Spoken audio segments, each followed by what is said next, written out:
All right, well, we are about to put together chicken nesting boxes. It's got 6 different compartments. I was hoping it would come assembled. The box was big. It is heavy. But anyways, it's quite a few pieces. So I'm gonna kind of walk through this process, show you, getting it set up for our hens, and go from there. I'm sure the dogs are thrilled about me working in their hanging out place.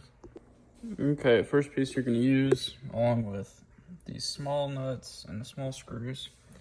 This is your base, and put it right here so you can see.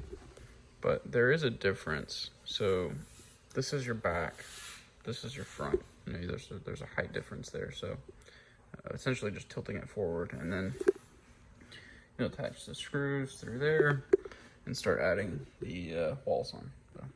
So actually, correction. These nuts are riveted on, which is nice. So maybe people were having issues attaching them and they just used a nut cert. So it's pretty handy. Something kind of funny. Let's see if I can find an example. See the burn around that? It's probably where they like laser cut it or something, but it's pretty solid. You know, the more you tighten it together, the better it'll be, but yep. All right, so we've got our 3 shelves in here, bottom 3. Now the easiest way I figured out, and you can see this isn't totally tied in yet, but it's a lot better than it was. So let me show you. You can set, there's an indentation, like this one actually popped out, it looks like. No, actually there's just not one, so that's fine, but it's good for visual. So this sits on that nut insert to kind of hold it together. This is probably the best one. You might want to start with this middle one. Oh, the camera's not focusing, sorry. Anyways, I would start with this middle one. I started on the outside. Now make sure that you bolt through this one. Put your nut on this one. So you're passing through 1, 2, 3. There's plenty of room. And then 1, 2, 3, or you know, whichever way you want to do it. I had better luck going like this with the screws. So whatever, just to kind of keep it consistent, but yeah, pretty good.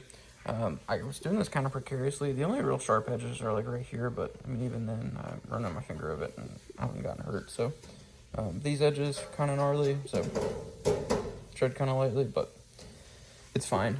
There are 2 nut inserts here, so it'll be the lower one, and you can tell that because of the actual hole that's there for this bolt to go through. So, you know, you shouldn't get too confused there, but yep, and we'll keep going on to the next step. Okay, I started to put the lid on. That's the next step here. This just goes right through till your nut certs. So gonna do the back now, peeling this off as I go, try not to scratch it. Okay, we've got the brackets on. Essentially there is a left and a right depending on how you're looking at it, but essentially you want this bracket to be going in, and you want this little notch thing to go down like that. So they all kind of look the same, but got these on.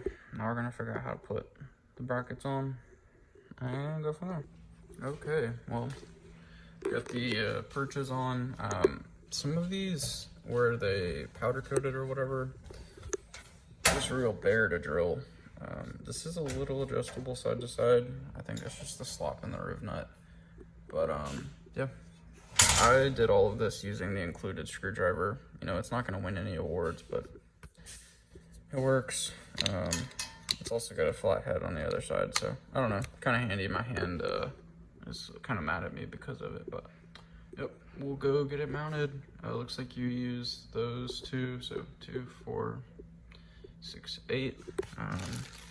Which are the leftover screws here, so I might actually use those instead of, I will see. I might use deck screws.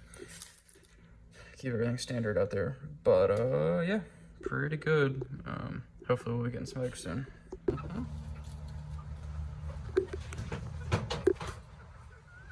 Well, we've got the box put in here. Got some fresh shavings. We'll see how they take to it. So